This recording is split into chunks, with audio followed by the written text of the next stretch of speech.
मैं 10वीं क्लास में थी जब एक दिन मेरे पापा बड़े ही गुस्से में घर आए और मेरी मम्मी को मारने लगे। मम्मी ने मारने की वजह पूछी तो पापा ने अपनी जेब से कुछ फ़ोटो निकालकर मेरी मम्मी की तरफ फेंक दिए। और फ़ोटो में तो मैं तो नहीं देख सकती थी, मगर उन फ़ोटो को देखकर मेरी मम्मी की आंखों से आंसू आ गए थे और मेरे पापा से माफ़ी मांग रही थी। मुझे नहीं मालूम था मम्मी किस बात की माफ़ी मांग रही थी, मगर पापा का गुस्सा कम नहीं हो रहा था। मेरे पापा मेरी मम्मी को एक गलत कैरेक्टर औरत कह रहे थे और बात डिवोर्स तक पहुंच चुकी थी। मेरी मम्मी मेरे पापा के कदमों में बैठकर रो रही थी। भगवान के लिए मुझ पर इतना जुल्म मत करो, मैं अपनी बेटी को लेकर यहाँ से चली जाऊँगी। मगर अगले ही पल मेरे पापा ने मम्मी को डिवोर्स की धमकी दे दी और कहा कि मेरे घर से निकल जाओ। यूँ कहकर चले गए और बोले कि मैं वापस आऊँ जब तक तुम दोनों माँ बेटी मुझे मेरे घर में नहीं देखनी चाहिए। मम्मी इस घर से जाने के लिए अपना पूरा सामान पैक कर रही थी। मैं तो यही सोचकर बहुत हैरान हो रही थी कि अचानक यह सब कैसे हो गया। हम तो अच्छी भली ज़िंदगी बिता रहे थे। पापा और मम्मी एक दूसरे के साथ बहुत खुश थे। फिर मम्मी को डिवोर्स किस बात से लेने की धमकी मिल गई थी। मुझे हर ऐसा आराम था, हर खुशी पूरी हो रही थी। खैर पापा का घर छोड़कर हमेशा हमेशा के लिए हम दोनों माँ बेटी रिक्शे में बैठकर बस स्टैंड पहुँच गए थे और फिर वहाँ से मम्मी ने बनारस की टिकट खरीदी थी। मुझे शुरू से ही बनारस जाने का बहुत शौक़ था। आज मेरी ख्वाहिश पूरी हो रही थी, मगर ऐसी हालत में कि आंखों से आंसू टपकते जा रहे थे। मेरा दिल किसी अनहोनी के ख्यालों से डर रहा था। ना जाने हम माँ बेटी कहाँ जा रहे हैं, सर ढकने के लिए जगह मिलेगी या सड़क पर ही यूं ही भटकते रहेंगे। मुझे गहरी सोच में देखकर मेरी मम्मी मुझसे कहने लगी, क्या बात है बेटा, तुम क्या सोच रही हो? मैं बोली, मम्मी मैं तो सोच रही थी कि हम जबलपुर जाएंगे आपके माँ बाप के घर, मगर आपने तो बनारस से सीधा जाने का फ़ैसला किया है। मम्मी ने मेरे सर पर हाथ रखा और मुस्कुराकर बोली, हम किसी पर बोझ नहीं बनेंगे। अगर मैं तुम्हारी नानी के घर जाती तो क्या होता? वहाँ कौन सा मेरे माँ बाप जिंदा हैं जो मुझे देखकर खुश हो जाते। उस घर में तो मेरे 3 भाइयों की पत्नियाँ हैं जो हम दोनों को वहाँ पर नौकरानी बना देंगे। मैंने ऐसी ज़िंदगी तो नहीं सोची थी तुम्हारे लिए। हाँ, मगर मैं अकेली होती तो पहले भाइयों के झूठे बर्तन धोने में भी कोई एतराज़ नहीं था। मैं अपनी माँ की तरफ बड़ी गौर से देख रही थी। कितनी अच्छी औरत थी, उसने मेरे लिए इतनी बड़ी सोच रखी थी। फिर उसको मेरे पापा ने डिवोर्स क्यों दे दिया? पापा ने बहुत गलत किया था। कुछ घंटे के बाद बनारस आ गए थे। हम दोनों वहाँ उतर गए। मम्मी ने मेरा हाथ पकड़ लिया। मैं बोली, मम्मी हम कहाँ जाएंगे? मम्मी ने मेरी बात का कोई जवाब नहीं दिया और रिक्शे को हाथ के इशारे से रोक लिया था। ना जाने हम किस तरह जा रहे थे। फिर मम्मी ने रिक्शे में बैठकर रिक्शे वाले को एक एड्रेस समझा दिया। मैंने हैरत से मम्मी की तरफ देखा था कि मम्मी को एड्रेस कैसे मालूम था। हम एक घनी आबादी वाले शहर में आ गए थे। मम्मी ने रिक्शे वाले को किराया दिया और घर की तरफ बढ़ने लगे थे। कुछ ज़्यादा भीड़ वाला इलाका था। घर के दरवाजे पर एक आदमी खड़ा था जो मम्मी को देखकर मुस्कुराने लगा और बोला, आपने हमें अपनी सेवा का मौका दे दिया। मुझे बड़ी खुशी हुई है कि फिर उसने मम्मी की तरफ घर की चाबियां बढ़ा दी थी। मम्मी ने भी मुस्कुराकर चाबियां थाम ली थी। मम्मी कहने लगी, अब तो हम आपके शहर आ गए हैं, आपसे मुलाकात होती रहेगी। वह आदमी मुस्कुराकर मम्मी को देख रहा था। इन बातों को मैं बड़ी अच्छी तरह से समझती थी। मम्मी के सारे कामों को बड़े ख़ास तरीके से कर रहे थे। वह आदमी जाने लगा और फिर रुककर बोला, मैं आपके लिए कुछ खाने पीने का इंतज़ाम करता हूँ। मम्मी ने सिर हिला दिया और घर का दरवाज़ा खोलकर अंदर गई थी। घर मेरे पापा के घर से भी ज़्यादा प्यारा था। यहाँ काफ़ी अच्छा फर्नीचर दिख रहा था। मैं यह सब देखकर हैरान रह गई थी। मम्मी मुस्कुरा रही थी। मैं बोली, मम्मी यह किसका घर है? यह आदमी कौन था? मम्मी कहने लगी, जो आदमी जो कोई भी था उससे तुम्हारा कोई मतलब नहीं होना चाहिए। मैं सर हिला दिया था। करीब 1 घंटे बाद में वह आदमी बहुत से खाने के साथ लौटा था। जो मम्मी ने दरवाजे से ही पकड़ लिए थे और उसे वापस भेज दिया था। मुझे बहुत ज़ोरों की भूख लग रही थी, इसीलिए मैंने जैसे ही मम्मी ने खाना परोसना शुरू किया तो मैं जल्दी से हाथ धोकर उनके पास आ गई थी। मम्मी ने मेरे हाथ पर सर पर हाथ फेरा और बोली, मैं तुम्हें कभी किसी चीज़ की कमी नहीं होने दूंगी। मैं मम्मी की बातों से बड़ी तसल्ली में उनके चेहरे की तरफ देखती रह गई थी। मम्मी मुझसे क्यों नहीं कह रही थी कि हमें बहुत से सख्त समस्याओं का सामना करना पड़ सकता है। हो सकता है कुछ खाने को भी ना मिले, जबकि यहाँ कदम रखते ही हमारे रहने का भी इंतज़ाम हो गया था और साथ ही हमें अच्छे खाना भी मिल गया था। मम्मी यह सब जानबूझकर कह रही थी। यह सब बातें सोच सोचकर मैं परेशान होती जा रही थी। मगर फिर हम दोनों की ज़िंदगी में बहुत से मोड़ लिए थे। मम्मी नौकरी करने लगी थी। मैंने उनसे नौकरी के बारे में पूछा तो कहने लगी, एक स्कूल में टीचर की जॉब मिली है। मैं भी सच मान लिया, वह सच कह रही होंगी। थोड़े दिन ही बीते थे तो मम्मी ने मेरा दाखिला एक बड़े ही अच्छे और महंगे स्कूल में करवा दिया था, जिसकी फीस सुनकर मैं हैरान रह गई थी। एक ऐसी लड़की जिसकी माँ एक छोटे से स्कूल में टीचर हुआ करती है, इतनी बड़ी फीस कैसे दे सकती थी। मैंने मम्मी से कह दिया कि मैं इतने बड़े स्कूल में नहीं जाऊंगी, आप मुझे अपने छोटे से स्कूल में दाखिला करवा दीजिए। मैं आप पर बोझ नहीं बनना चाहती हूँ। मम्मी ने मुझे घर पर देखा और बोली, तुम अपने नन्हे से दिमाग पर ज़्यादा जोर मत डाला करो। मैं जो कह रही हूँ वह सोच समझकर कह रही हूँ। मैं तुम्हें बहुत कामयाब देखना चाहती हूँ। मैं बोली, मम्मी मगर आप मेरी फ़ीस कहाँ से पूरी करोगी। मम्मी कहने लगी, तुम इस बात की टेंशन मत लो। मैं मम्मी की बात सुनकर चुप हो गई थी। अब मैं बहुत अच्छे स्कूल में पढ़ने लगी थी। हम दोनों माँ बेटी का लाइफ स्टाइल बिल्कुल बदल गया था। मम्मी के पास न जाने कहाँ से बहुत सारे पैसे आ रहे थे। वह खुद भी अच्छे कपड़े पहनती और मेरे लिए भी बहुत अच्छे अच्छे कपड़े लाती थी। एक दिन मम्मी स्कूल गई मगर उन्हें वापसी पर बड़ी देर हो गई थी। ऐसा हुआ था कि मम्मी दोपहर 2 बजे तक घर वापस आ जाया करती थी, मगर आज घर का दरवाज़ा बंद था। यह तो कृपा थी, मेरे पास घर की दूसरी चाबी थी। मेरा भूख के मारे बहुत बुरा हाल था। फ्रिज में खाने पीने की चीज़ भी पड़ी थी, मगर कुछ खाने को मिल नहीं रहा था और मेरा मन भी नहीं चाह रहा था। मम्मी की फ़िक्र में ही घुटती जा रही थी। मैं मम्मी की वापसी के लिए रो रो कर भगवान से प्रार्थना कर रही थी। यूं ही टाइम बीतता गया और रात के 9 बज गए थे, मगर मेरी मम्मी वापस नहीं आई थी। फिर जब 10 बज गए, घर का दरवाज़ा खोलने की आवाज़ आने लगी थी। मैं भागकर दरवाजे के पास पहुंच गई थी। सामने ही मम्मी खड़ी थी। वह बहुत ही ज़्यादा खुश लग रही थी। मैंने आज फिर उनके पीछे उस आदमी को देखा था जिसने हमें उस घर की चाबियां दी थी और दरवाजे से ही वापस लौट गया था। मम्मी मुस्कुराते हुए घर के अंदर आई थी। तब मैं फूट फूट कर रो पड़ी। मैं बोली, मम्मी आप कहाँ गई थी? मेरा कुछ तो ख्याल किया होता। मैं कब से आपका इंतज़ार कर रही हूँ और पागल हो रही हूँ। मम्मी कहने लगी, तुम इतने बड़े बड़े आंसू बहाकर मेरी खुशी को मत ख़राब करो। आज मुझे घर आने में इतनी देर इसीलिए हो गई क्योंकि मुझे एक बहुत बड़े होटल में मैनेजर की जॉब मिल गई है। अब हमारे दिन फिर से वापस आएंगे। मेरी तनख्वाह बहुत अच्छी हो जाएगी और मैं दुनिया जहाँ की अच्छी अच्छी चीज़ तुम्हारे कदमों में लाकर रख दूँगी।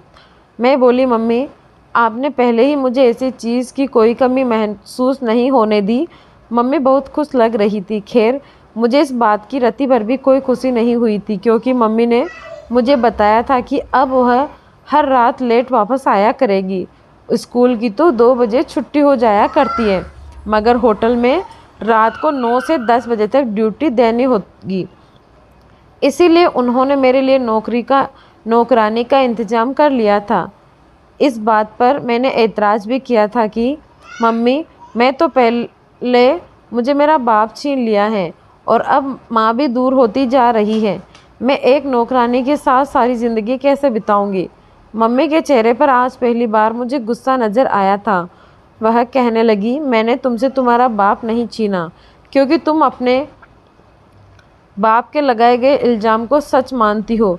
क्या तुम्हें लगता है कि तुम्हारी माँ गलत थी? मैंने ना मैं सर हिला दिया था। और बोली, मम्मी मैं आप पर कभी भी शक नहीं कर सकती, मैं तो बस आपकी इस जॉब की वजह से परेशान हूँ। मम्मी चुपचाप उठकर अपने कमरे में चली गई, जबकि वह मेरे लिए बीते हुए कल की यादें ताज़ा कर गई थी। मुझे आज वह दिन याद आ गया था जब पापा ने मम्मी को डिवोर्स दे दिया था। पापा ने मम्मी से कहा था कि तुम गलत कैरेक्टर की औरत हो, और वह फ़ोटो किसकी थी जो मम्मी ने उस टाइम जला दी थी। जब से हम बनारस आए थे तब से मम्मी की रंगो रंगत बिल्कुल बदल गए थे। मम्मी तो यहाँ किसी को जानती भी नहीं थी। फिर वह कौन था जो हमारे लिए यह सब कुछ कर रहा था? वह आदमी कौन था जो मम्मी के साथ मुझे अक्सर नज़र आता था जब मैं जवान हो चुकी थी? इसीलिए मेरी सोच का लिस्ट थोड़ा बढ़ता ही जा रहा था। दिल में ऐसे ऐसे ख्याल भी आ रहे थे जिनको सोचकर ही मैं बिल्कुल कांप जाती थी। अब ज़िंदगी का नया मोड़ शुरू हो गया था। मम्मी बहुत बिजी रहने लगी थी। मेरे 10वीं के एग्ज़ाम मेरे सर पर आ गए थे। मेरे तो घर जाने का टाइम भी नहीं मिलता था। पढ़ाई में इतने टाइम भी जानते थे मम्मी के पास बारीकी से बात ही नहीं हो पाती थी। मेरे पेपर ख़त्म हुए तो एक दिन मम्मी जब काम से वापस आई थी तो बहुत थकी हुई थी। मैं बोली, मम्मी आप यह जॉब छोड़ दो, मेरा आपके बगैर दिल नहीं लगता। तब मम्मी ने मेरा हाथ पकड़ लिया और कहने लगी, बेटा तुम्हें पता है क्या, दूसरे देश में जब बच्चे अपने पेपर से फ्री हो जाते हैं तो वह टाइम बिताने के लिए छोटी मोटी जॉब करने लगते हैं। इस तरह उनके पास जॉब करने का एक्सपीरियंस भी हो जाता है। अगर तुम्हें यह आइडिया अच्छा लगता है तो बताओ, मैं तुम्हारे लिए होटल में जॉब दिलवा दूंगी। मुझे भी मम्मी के साथ होटल में जॉब करने का बहुत शौक़ था, इसीलिए मैंने हाँ भर ली थी। और मम्मी बोली, और मैं बोली, मम्मी यह तो बहुत अच्छी बात है। मेरी बात पर मम्मी खुश हो गई थी। अब मम्मी के पास हॉस्टल जाने लगी थी और वहाँ मैनेजर थी। तब उनकी बहुत इज्जत किया करते थे। मेरे पास कोई एक्सपीरियंस भी नहीं था, इसीलिए मुझे वेटर की जॉब मिल गई थी। मैं बहुत मेहनत और ईमानदारी से काम किया करती थी।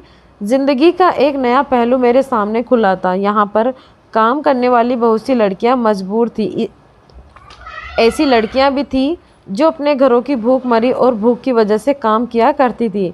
मेरी बहुत सी लड़कियों से दोस्ती भी हो गई थी। हम सब मिलकर लंच किया करती थी। मम्मी भी मेरी काम के तरीके से बहुत खुश थी। कहती थी, बेटी मुझे इस बात पर बहुत फ़ख्र होता है कि तुम सबके साथ घुल मिल गई हो। तुम किसी पर रोप नहीं झाड़ती कि तुम एक मैनेजर की बेटी हो। मम्मी की बातें सुनकर मैं भी मुस्कुरा देती थी। एक दिन मम्मी मेरे पास आई और कहने लगी, बेटा आज सफाई वाली नौकरानी नहीं आई है और हमें जल्दी से 8 नंबर वाले कमरे की सफाई करनी है और उस कमरे की सफाई हमें चाहिए। तुम सफाई कर दोगी? मैं किसी और को नहीं कहना चाहती क्योंकि मेरी खुद की बेटी यहाँ है। मैं बोली कि मम्मी मैं कर दूँगी। मैं जाने लगी तो मम्मी ने मेरा हाथ पकड़कर मुझे रोक लिया और कहने लगी, बेटी इस बारे में किसी को मत बताना। मुझे मम्मी की इस बात ने हैरान कर दिया था। मैंने सोचा कि सफाई करने में तो कोई हाय नहीं है, फिर मम्मी ने ऐसा क्यों कह रही है।